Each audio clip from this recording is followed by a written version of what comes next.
आज का अपना लेक्चर रहने वाला है, वो रहने वाला है बैरिसेला जोस्टर वायरस के ऊपर। किसके ऊपर रहने वाला है? बैरिसेला जोस्टर वायरस के ऊपर रहने वाला है, ठीक है। तो इसको अपन इन पॉइंट्स में पढ़ेंगे, ठीक है। At first we will study introduction, ठीक है। बैरिसेला जोस्टर वायरस का क्या पढ़ेंगे अपन? इंट्रोडक्शन पढ़ेंगे, ठीक है।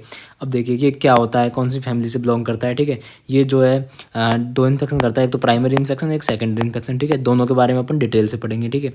फिर उसके बाद प्राइमरी इन्फेक्शन इसके प्राइमरी इन्फेक्शन को अपन बोलते हैं चिकन पॉक्स। क्या बोलते हैं? चिकन पॉक्स, ठीक है। उसके बारे में अपन डिटेल में पढ़ेंगे। पैथोजेनेसिस भी पढ़ेंगे, क्लिनिकल फीचर्स भी पढ़ेंगे और उसके कॉम्प्लिकेशंस भी पढ़ेंगे, ठीक है। उसके बाद अपन पढ़ेंगे जोस्टर या सिंगल्स के बारे में, ठीक है। उसके बारे में किसके बारे में पढ़ेंगे? जोस्टर या सिंगल्स के बारे में। एंड लास्ट में अपन पढ़ेंगे लैब डायग्नोसिस के बारे में, ठीक है। तो अब स्टार्ट करते हैं अपन बैरिसेला जोस्टर वायरस के बारे में पढ़ना, ठीक है। तो बैरिसेला जोस्टर वायरस क्या है? ये हर्पीस विरिडी फैमिली का पार्ट है। किसका पार्ट है? हर्पीस विरिडी फैमिली का, ठीक है। हर्पीस विरिडी फैमिली में आता है। और क्या है, इसको अपन HHV3 भी बोलते हैं, ठीक है। HHV3 also known as HHV3, ठीक है। इसका जो मोस्ट इंपॉर्टेंट फीचर है वो क्या है कि ये डोर्सल रूट गैंग्लिया में लेटेंट स्टेज में रहता है। किसमें? डोर्सल रूट गैंग्लिया में, ठीक है।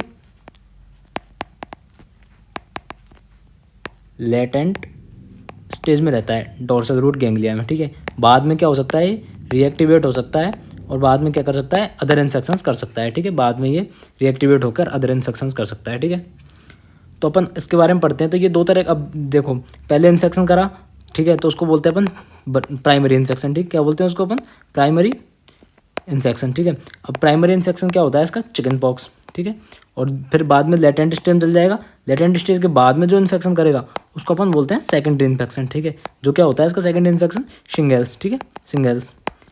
अब इनको अपन डिटेल में पढ़ते हैं आगे, ठीक है। अब अपन देखते हैं कि बैरिसेला जोस्टर वायरस करता क्या है, ठीक है। तो ये प्रोड्यूस करता है वेसिकुलर इरप्शंस। इरप्शंस मतलब रैशेज। वेसिकुलर रैशेज बनाता है स्किन पे और म्यूकस मेम्ब्रेन पे, ठीक है। वेसिकुलर का मतलब है सेक लाइक रैशेज, सेक लाइक लीजन्स, ऐसे लीजन्स बनाता है, ठीक है। इनको ब्लिस्टर्स भी बोलते हैं अपन, ठीक है। तो ये क्या बनाता है? वेसिकुलर इरप्शंस बनाता है स्किन पे और म्यूकस मेम्ब्रेन पे, ठीक है। अब देखो, दो दो तरह का इसका इन्फेक्शन होता है, एक तो प्राइमरी इन्फेक्शन और एक सेकेंडरी इन्फेक्शन, ठीक है। अब प्राइमरी इन्फेक्शन को अपन बोलते हैं चिकन पॉक्स। क्या बोलते हैं? चिकन पॉक्स, ठीक है। तो चिकन पॉक्स क्या है? प्राइमरी इन्फेक्शन है बैरिसेला जोस्टर वायरस का, ठीक है। अब ये चिल्ड्रंस को अफेक्ट करता है मेनली। किसको अफेक्ट करता है? चिल्ड्रंस को, ठीक है। चिकन पॉक्स मतलब चिल्ड्रंस को अफेक्ट करता है मेनली, ठीक है, मोस्टली। आगे अपन देखते हैं अब, तो इसकी पैथोजेनेसिस देखते हैं। चिकन पॉक्स की अपन पैथोजेनेसिस देखेंगे सबसे पहले। देखिए, अब पैथोजेनेसिस में सबसे पहले क्या देखते हैं अपन कि वायरस एंटर कैसे करता है, ठीक है। वायरस एंटर कैसे करता है सबसे पहले अपन ये देखेंगे, ठीक है। तो वायरस एंटर करेगा अपना रेस्पिरेटरी म्यूकोसा से। किससे? रेस्पिरेटरी म्यूकोसा से, मतलब एरोसोल्स के द्वारा, ठीक है। रेस्पिरेटरी म्यूक सॉरी रेस्पिरेटरी म्यूकोसा से एंटर करेगा या फिर करेगा अपना कंजक्टाइवा से, ठीक है। कंजक्टाइवा पे भी यदि एरोसोल्स गिरेंगे तो वहाँ से भी ये इन्फेक्ट हो सकता है, ठीक है। तो यहाँ से वायरस क्या करेगा? एंट्री करेगा। अब वायरस एंट्री करके कहाँ जाएगा? ब्लड में जाएगा, ठीक है। रेस्पिरेटरी ट्रैक्ट से कहाँ चल जाएगा? अपने ब्लड में। या फिर कंजक्टाइवा में जो आई के अंदर जो ब्लड वेसल्स होती है उनके अंदर जाएगा, फिर वहाँ से कहाँ जाएगा? ब्लड में जाएगा। अब इसको ब्लड में चल जाएगा तो इसको क्या बोलते हैं अपन? प्राइमरी बायरेमिया बोलते हैं। क्या बोलते हैं इसको? प्राइमरी बायरेमिया बोलते हैं अपने, ठीक है। अब यहाँ से ब्लड से क्या करेगा? ये इन्फेक्ट करेगा मोनोन्यूक्लियर सेल्स को, जैसे कि टी लिम्फोसाइट्स को, ठीक है। मोनोन्यूक्लियर सेल्स को इफेक्ट करेगा, जैसे टी लिम्फोसाइट्स को। अब ये मोनोन्यूक्लियर सेल्स क्या करेंगी? इसको ले जाएंगी टारगेट ऑर्गन्स तक। अब टारगेट ऑर्गन्स कौन कौन से हैं देखते हैं अपन। टारगेट ऑर्गन से एक तो स्किन हो गया, ठीक है। अगला टारगेट ऑर्गन हो गया इसका न्यूरॉन्स हो गया, ठीक है। और अगला टारगेट ऑर्गन हो गया इसका रेस्पिरेटरी ट्रैक्ट, ठीक है। क्या हुआ सबसे पहले? तो सबसे पहले तो क्या हुआ? रेस्पिरेटरी म्यूकोसा या फिर कंजक्टाइवा से एंटर करा एरोसोल्स के द्वारा या फिर ड्रॉपलेट्स के द्वारा। मोस्टली वायरस जो है एरोसोल्स वगैरह के द्वारा ही स्प्रेड होते हैं, ठीक है। एरोसोल्स के द्वारा गया, फिर क्या करा? ब्लड में जाएगा। अब ब्लड में जाएगा तो उसको क्या बोलते हैं अपन? प्राइमरी बायरेमिया बोलते हैं, ठीक है। फिर ये इंसर्ट करेगा मोनोन्यूक्लियर सेल्स को, जैसे टी लिम्फोसाइट्स को। अब ये मोनोन्यूक्लियर सेल्स क्या करेंगे? वो कैरी करेंगी स्किन में, कैरी करके ले जाएंगे टारगेट ऑर्गन्स तक, जैसे स्किन हो गया, न्यूरॉन्स और रेस्पिरेटरी ट्रैक्ट तक लेके जाएंगे, ठीक है। आगे पढ़ते हैं अपन। देखिए, वायरस क्या करेगा? वायरस एंटर करा रेस्पिरेटरी म्यूकोसा से, कंजक्टाइवा से, एरोसोल्स के द्वारा, या फिर डायरेक्ट कॉन्टैक्ट से भी एंटर कर सकता है, ठीक है। फिर वायरस जाएगा ब्लड में, इसको बोलते हैं प्राइमरी बायरेमिया। फिर इन्फेक्ट करेगा मोनोन्यूक्लियर सेल्स को और ये मोनोन्यूक्लियर सेल्स कैरी करेंगी वायरस को टारगेट ऑर्गन्स तक, जैसे स्किन पे, न्यूरॉन्स पे और रेस्पिरेटरी ट्रैक्ट पे। स्किन पे क्या कर देगा? रैशेज कर देगा। अब न्यूरॉन्स में क्या कर देगा? लेटेंसी स्टेज में चल जाएगा। और रेस्पिरेटरी ट्रैक्ट में भी इन्फेक्शन करता है, जैसे निमोनिया वगैरह कर सकता है, ठीक है। तो सेकंड इन्फेक्शन आते हैं, ठीक है। अब देखते हैं इसके क्लिनिकल मैनिफेस्टेशंस। किसके क्लिनिकल मैनिफेस्टेशन? चिकन पॉक्स के क्लिनिकल मैनिफेस्टेशंस की अगर अपन बात करें तो सबसे पहला है वेसिकुलर रैशेज। ये अपन पहले भी देखा था क्या होता है। सबसे पहला मैनिफेस्टेशन क्या है? Vesicular rashes. ठीक है, अब वेसिकुलर रैशेज क्या होते हैं? ये फ्लूइड फिल्ड ब्लिस्टर्स होते हैं। फ्लूइड फिल्ड ब्लिस्टर्स मतलब इनमें फ्लूइड भरा होता है, और ब्लिस्टर्स मतलब एक सैक लाइक स्ट्रक्चर होती है, ठीक है, जो स्किन सरफेस पे बनती है, ठीक है। वेसिकुलर रैशेज कर देगा, ठीक है। अब ये रैशेज जो हैं वो स्टार्ट होते हैं कहाँ से? फेस से, ठीक है, और ट्रंक से स्टार्ट होते हैं। कहाँ से स्टार्ट होते हैं? फेस से और ट्रंक से।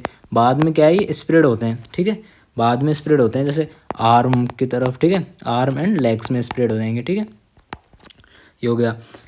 अगला क्या है? फीवर, ठीक है, फीवर आएगा। अब फीवर कब आएगा? जब न्यू ग्रुप फॉर्म होगा रैशेज का, न्यू ग्रुप या फिर न्यू क्रॉप फॉर्म होगी, ठीक है, तो क्या क्या आएगा? फीवर अपीयर होगा, ठीक है, फीवर अपीयर होगा। तो पहला क्या था? वेसिकुलर रैशेज, दूसरा हो गया अपने फीवर। अब ठीक है, ये रैशेज जो है दोनों साइड बनते हैं, मतलब कि बाइलेटरल साइड बनते हैं रैशेज जो है बॉडी में, ठीक है, दोनों साइड मतलब बाइलेटरल बनते हैं, ठीक है। अब देखो, ये जो है मेनली तो क्या है? चिकन पॉक्स चिल्ड्रंस की बीमारी है। किसकी है? चिल्ड्रंस की डिजीज़ है। लेकिन अगर ये एडल्ट्स में हुई, ठीक है, एडल्ट्स में हुई तो ये मोर सीवियर होगी। क्यों होगी मोर सीवियर? क्योंकि वहाँ पे एडल्ट्स में क्या बनता है? हेमरेजिक रैशेज बनते हैं। हेमरेजिक रैशेज मतलब क्या होगा कि ब्लड कलेक्ट हो जाएगा सबक्यूटेनियसली। क्या कलेक्ट हो जाएगा? Blood subcutaneous, sorry, skin surface पे ब्लड कलेक्ट हो जाएगा। क्यों? क्योंकि रप्चर हो जाएंगी कैपिलरीज, कैपिलरीज रप्चर होने से क्या बन जाएगा? ब्लड कलेक्ट हो जाएगा, ठीक है, उनको बोलते हैं हीमरेजिक रैशेज, ठीक है। तो ये एडल्ट्स में होगा, तो इसलिए ज़्यादा सीवियर होगा चिकन पॉक्स, ज़्यादा सीवियर होगा एडल्ट्स में, ठीक है। वही है सेम, ठीक है, वेसिकुलर रैशेज बन जाएंगे, ठीक है। फ्लूइड फिल्ड ब्लिस्टर्स होते हैं, इनको रैशेज स्टार्ट होंगे फेस और ट्रंक पे और स्प्रेड हो जाएंगे आर्म एंड लेग्स की तरफ, ठीक है। फीवर अपीयर होगा when new group of rashes forms, ठीक है। Rashes happens on both sides of body, ठीक है, बाइलेटरल रैशेज बनेंगे। सीवियर होता है एडल्ट्स में, हेमरेजिक रैशेज प्रेजेंट होते हैं क्योंकि, ठीक है। ये देखिए, ये सबसे पहले कहाँ है? ट्रंक पे स्टार्ट होते हैं, फिर उसके बाद लेग्स वगैरह की तरफ जाते हैं, ठीक है। अब बात करते हैं अपन कॉम्प्लिकेशंस की, कि चिकन पॉक्स में क्या क्या कॉम्प्लिकेशंस हो सकते हैं। तो सबसे पहले एक पॉइंट समझिए कि जैसे जैसे वायरस ने बॉडी में इन्फेक्ट करा है, तो जो इम्यून सिस्टम है, मतलब इम्यूनिटी है, वो क्या होगी? कम हो जाएगी, ठीक है, इम्यून सप्रेस हो जाएगी अपनी, ठीक है। एक तो अपनी स्किन जो है रप्चर हो जाएगी, ठीक है, और अपनी जो बॉडी है वो बार बार उसके अगेंस्ट लड़ रही है, तो अपनी क्या होगी? इम्यूनिटी थोड़ी कम हो जाएगी, ठीक है। तो पहला ही जो कॉम्प्लिकेशन है वो हो सकता है सेकेंडरी बैक्टीरियल इन्फेक्शन। क्या हो सकते हैं? सेकेंडरी बैक्टीरियल इन्फेक्शन अपनी बॉडी में हो सकते हैं, ठीक है। अगला जो है वो हो सकता है यदि CNS मान लो इन्वॉल्व हो गया इसमें, ठीक है, चिकन पॉक्स में CNS का इन्वॉल्वमेंट हो गया, तो बॉडी में हो सकता है सेरिबेलर एटेक्सिया हो सकता है। सेरिबेलर एटेक्सिया का मतलब है कि कोई भी अपने लिम्स वगैरह का कोऑर्डिनेशन नहीं रहेगा, ठीक है, लॉस ऑफ कोऑर्डिनेशन और मूवमेंट, ठीक है, लॉस ऑफ कोऑर्डिनेशन, ठीक है, इसको बोलते हैं सेरिबेलर एटेक्सिया। अगला जो कॉम्प्लिकेशन है वो है बेरिसेलर निमोनिया। क्या है? बेरिसेलर निमोनिया, ठीक है, मतलब निमोनिया हो जाएगा, बेरिसेला निमोनिया। अब देखिए, मान लो कोई प्रेग्नेंट लेडी है, ठीक है, प्रेगनेंसी में यदि मान लो ये चिकन पॉक्स होता है लेडी को, ठीक है, प्रेगनेंसी में, तो जो मदर है, मदर में क्या होगा? मदर में तो ये होगा बेरिसेला निमोनिया। एंड जो फीटस है, ठीक है, फीटस में क्या होगा? फीटस क्या होगा? कंजेनाइटल बेरिसेला सिंड्रोम हो जाएगा। क्या हो जाएगा? कंजेनाइटल बेरिसेला सिंड्रोम हो जाएगा। कंजेनाइटल बेरिसेला सिंड्रोम हो जाएगा। तो कंजेनाइटल बेरिसेला सिंड्रोम में क्या होगा कि एक तो स्किन फोल्डिंग्स रहेगी, ठीक है, बेबी के आफ्टर बर्थ। एंड क्या रहेगा? जिगजैग पैटर्न में स्कार बनेंगे, जिगजैग पैटर्न में क्या बनेंगे? स्कार, ठीक है, स्कार फॉर्मेशन होते रहेंगे, ठीक है। और जो चाइल्ड है वो कैसा रहेगा? मेंटली रिटार्ड रहेगा, ठीक है, चाइल्ड कैसा रहेगा? मेंटली रिटार्ड मतलब मंदबुद्धि, ठीक है, मेंटली रिटार्ड रहेगा। आगे देखते हैं अपन कॉम्प्लिकेशंस के एक बार फिर से रिवाइज करते हैं। सेकेंडरी बैक्टीरियल इन्फेक्शंस हो सकते हैं, ये अपन ने पढ़ लिया, ठीक है। और सबसे ज़्यादा सेकेंडरी बैक्टीरियल इन्फेक्शन होंगे स्किन में, ठीक है, ये मोस्ट कॉमन कॉम्प्लिकेशन है। क्या है मोस्ट कॉमन कॉम्प्लिकेशन? क्या है? Secondary bacterial infection. CNS का इन्वॉल्व हो गया तो क्या होगा? सेरिबेलर एटेक्सिया हो सकता है, ठीक है। बेरिसेलर निमोनिया हो सकता है, ये अपन देख चुके हैं, ठीक है, एडल्ट्स में मोस्ट कॉमन होता है बेरिसेलर निमोनिया। अगर प्रेगनेंसी में चिकन पॉक्स होता है तो मदर को तो क्या होगा? बेरिसेला निमोनिया। और फीटस को क्या होगा? Congenital varicella syndrome. अब इसके क्या फीचर्स हैं? एक तो होगा स्किन पे स्कार बनेंगे, ठीक है, जो भी जिगजैग पैटर्न में बनेंगे, और मेंटली रिटार्ड होगा जो चाइल्ड होगा वो, ठीक है। अब अपन आगे पढ़ते हैं। ये अपन चिकन पॉक्स हो गया कंप्लीट, ठीक है। अब अपन आगे बढ़ते हैं जोस्टर। अब मान लो वायरस जो है लेटेंट स्टेज में चला गया था, ठीक है, नर्व में, ठीक है, लेटेंट स्टेज में चला गया, तो क्या होगा कि कुछ टाइम बाद, ठीक है, जैसे ही पेशेंट, जैसे ही होस्ट की इम्यूनिटी कम होगी, ठीक है, इम्यूनिटी कम होगी, मान लो जैसे एजिंग के साथ में, ठीक है, या फिर कोई मैलिग्नेंसी या फिर कोई अदर इन्फेक्शन जैसे HIV का इन्फेक्शन हुआ, ठीक है, उस टाइम पे क्या होगी, होस्ट की इम्यूनिटी कम होगी, तो वायरस क्या होगा, रीएक्टिवेट हो जाएगा, ठीक है। अब रीएक्टिवेट हो जाएगा मान लो ओल्ड एज में, तो कौन सी डिजीज़ कर देगा, जोस्टर कर देगा, ठीक है, क्या कर देगा, जोस्टर डिजीज कर देगा। इसको अपन सिंगल्स भी बोलते हैं, ठीक है, सिंगल्स, ठीक है। अब क्या करेगा, ये नर्व में जैसे मान लो लेटेंट स्टेज में गया था, ठीक है, तो यहाँ पे क्या होगा, सबसे पहले क्या होगा, ये स्टार्ट होगा, सीवियर पेन होगा, क्या होगा, सीवियर पेन होगा। अब सीवियर पेन की साइट क्या होगी, जैसे मान लो कोई भी नर्व में लेटेंट स्टेज में गया, तो वो नर्व मतलब दैट नर्व जहाँ भी सप्लाई करेगी ना, वहाँ पे सीवियर पेन होगा, ठीक है, area that supplied by nerve, ठीक है, area that supplied by nerve, ठीक है, जिस नर्व में लेटेंट स्टेज में गया है, जो वो नर्व जहाँ पे सप्लाई करेगी वहीं पे सीवियर पेन होगा, उसके साथ में क्या होगा, स्टार्ट होगा, ठीक है। तो सबसे पहले क्या होगा, सीवियर पेन होगा, उसके बाद में क्या बनेंगे, रैशेज बनेंगे, क्या बनेंगे, रैशेज बनेंगे, ठीक है। अब ये रैशेज कैसे बनेंगे, ये एक साइड ही बनेंगे, यूनिलेटरल बनेंगे, ठीक है, और मोस्ट कॉमन साइड कहाँ होगी, जहाँ पे जो नर्व सप्लाई करेगी वहाँ पे, ठीक है, इसकी क्या होगी, मोस्ट कॉमन साइट होगी, ठीक है, रैसेज की। सबसे ज़्यादा रैसेज कहाँ बनेंगे, जिस नर्व में ये लेटेंट स्टेज में गया है, जो नर्व वहाँ जहाँ सप्लाई करती है वहीं पे सबसे ज़्यादा रैसेज बनेंगे, ठीक है। तो मोस्ट कॉमन कौन सी नर्व में ये लेटेंट स्टेज में रहता है, ठीक है, तो ये रहता है ophthalmic branch of trigeminal nerve, ठीक है, ऑप्थेल्मिक ब्रांच ऑफ ट्राइजेमिनल की जो ऑप्थेल्मिक ब्रांच होती है उसमें सबसे ज़्यादा ये लेटेंट स्टेज में रहता है, ठीक है। सेम चीज़ इधर लिखी हुई है जोस्टर सिंगल्स के बारे में, क्या है कि सेकेंडरी इन्फेक्शन है बेरिसेला जोस्टर वायरस का, ठीक है, ये अपन देख चुके हैं कैसे होता है, रीएक्टिवेशन हो जाता है लेटेंट बेरिसेला जोस्टर वायरस का ओल्ड एज में, ठीक है। अब ये जो जिस नर्व में लेटेंसी में जाता है, ठीक है, वो मोस्ट कॉमन नर्व है ophthalmic branch of trigeminal nerve, ठीक है। अब कैसे स्टार्ट होता है, सबसे पहले स्टार्ट होगा सीवियर पेन से इन एरिया, सीवियर पेन होगा in area supplied by that nerve, जो नर्व जिस नर्व में लेटेंट स्टेज में गया, मान लो ऑप्थेल्मिक गया है तो फोरहेड में सबसे पहले सीवियर पेन होगा, ठीक है। अब जैसे रैसेज, फिर बाद में क्या बनेंगे, रैसेज बनेंगे, रैसेज कैसे होंगे, यूनिलेटरल होंगे, और मोस्ट कॉमन साइट क्या होगी रैसेज की, skin supplied by that nerve, मतलब जहाँ की स्किन सप्लाई होगी ऑप्थेल्मिक ब्रांच की, जैसे फोरहेड, अपर आईलेट, ठीक है, तो उस नर्व पे, उस जगह पे क्या बनेंगे, रैसेज बनेंगे। अब अपन पढ़ते हैं जोस्टर्स के कॉम्प्लिकेशंस के बारे में, ठीक है। तो कॉम्प्लिकेशन, पहला कॉम्प्लिकेशन इसमें आता है पोस्ट हर्पेटिक न्यूरेल्जिया, क्या आता है, post herpetic neuralgia, post herpetic neuralgia. इसमें क्या होगा कि लोकल साइड पे पेन होगा, मतलब ठीक है, कोई भी लोकल साइड पे पेन होने लग जाएगा। अब ये पेन नॉर्मल पेन नहीं होगा, ये मंथ्स तक चलता रहेगा, ठीक है, महीनों तक ये पेन होगा, ठीक है, उसको बोलते हैं पोस्ट हर्पेटिक न्यूरेल्जिया। दूसरा जो हो सकता है वो हो सकता है रामसे हंट सिंड्रोम, ठीक है, Ramsay Hunt syndrome, Ramsay Hunt syndrome हो सकता है, ठीक है। अब ये कब होता है, जब मान लो जैसे फेशियल नर्व जो है अब इन्फेक्ट हो गई इससे, ठीक है, फेशियल नर्व इन्फेक्ट हो गई और ये लेटेंट स्टेज में जा रहा है फेशियल नर्व के जेनिकुलेट गैंग्लिया में, ठीक है, इसमें जेनिकुलेट गैंग्लिया में, तो ये क्या हो जाएगा, रैमसे हंट सिंड्रोम हो जाएगा। अब जेनिकुलेट गैंग्लिया अपने किस काम आता है, एक तो होता है ये क्या करता है, टेस्ट सेंसेशंस, ठीक है, टेस्ट सेंसेशन। तो मान लो अब जेनिकुलेट गैंग्लिया अफेक्ट हो गया तो टेस्ट सेंसेशन लॉस हो जाएंगे, ठीक है, लॉस्ट हो जाएंगे, तो लॉस ऑफ टेस्ट सेंसेशन हो जाएगा।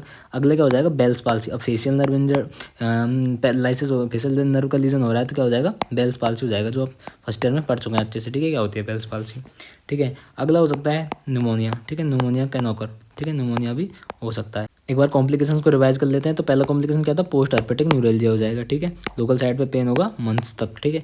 दूसरा था रैमसे हंट सिंड्रोम, ये क्या कब होगा, जब जेनिकुलेट गैंग्लिया है फेशियल नर्व का वो अफेक्ट हो जाएगा, ठीक है।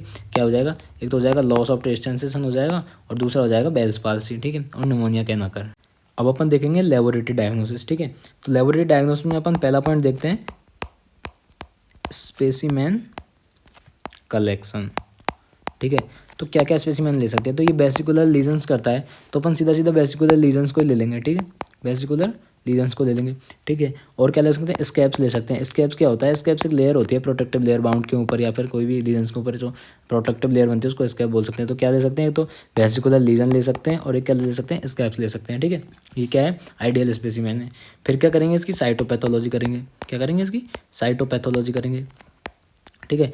अब साइटोपैथोलॉजीज की जो है HSV इन्फेक्शन के सेम ही है, मतलब हर्पीस सिम्प्लेक्स वायरस के same he HSV1 and HSV2 के, ठीक है। क्या लेंगे, स्क्रैपिंग्स लेंगे, ठीक है, स्क्रैपिंग्स लेके उसको क्या कर देंगे, जीमसा स्टैन कर देंगे, ठीक है, जीमसा स्टेन कर देंगे, जिम से स्टेन कर देंगे। फिर क्या दिखेगा अपन को, जैंक सेल दिखेंगे, ठीक है। क्या कौन सी सेल दिखेंगी, जैंक सेल दिखेंगी, ठीक है। अब जैंक सेल क्या है, मल्टी न्यूक्लिएटेड जायंट सेल ही है, ठीक है।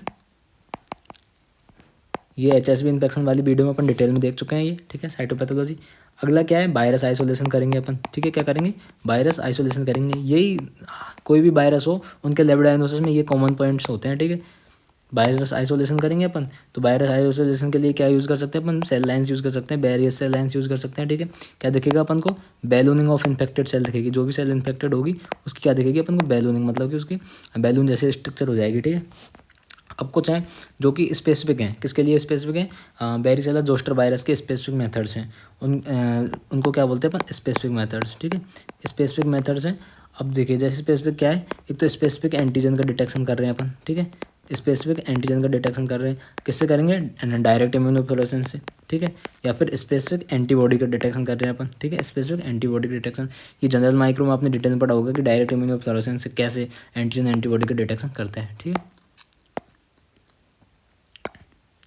एक बार देख लेते हैं लेबोरेटरी डायग्नोसिस को, रिवाइज कर लेते हैं। क्या होगा, स्पेसिमेन कलेक्शन करेंगे, वेसिकुलर लीजन एस्कैप्स ले सकते हैं, साइटोपैथोलॉजी करेंगे। साइटोपैथोलॉजी में क्या है, HSV इन्फेक्शन के सेम है। स्क्रैपिंग्स लेंगे बेस ऑफ द अल्सर से, अल्सर के बेस से क्या करवाएंगे, उसकी जीम सस्टेन करवाएंगे। और उसमें क्या दिखेगी, जैंक सेल दिखेगी, जो कि एक तरह से जायंट सेल है, ठीक है, मल्टी न्यूक्लिएटेड जायंट सेल, ठीक है। फिर क्या देखेंगे अपन, फिर वायरस का क्या करेंगे, आइसोलेशन करेंगे। वायरस आइसोलेशन करेंगे, वेरियस सेल लाइन्स यूज़ कर सकते हैं। उन पर क्या दिखेगा, बैलूनिंग ऑफ इन्फेक्टेड सेल दिखेगी अपन को, ठीक है। वेरिसेला जोस्टर वायरस के स्पेसिफिक मेथड्स हैं कुछ। एक तो है स्पेसिफिक एंटीजन का डिटेक्शन कर सकते हैं अपन डायरेक्ट इम्यूनोफ्लोरेसेंस स्टैनिंग से, और कह सकते हैं एंटीबॉडी का डिटेक्शन कर सकते हैं एलाइजा से, ठीक है।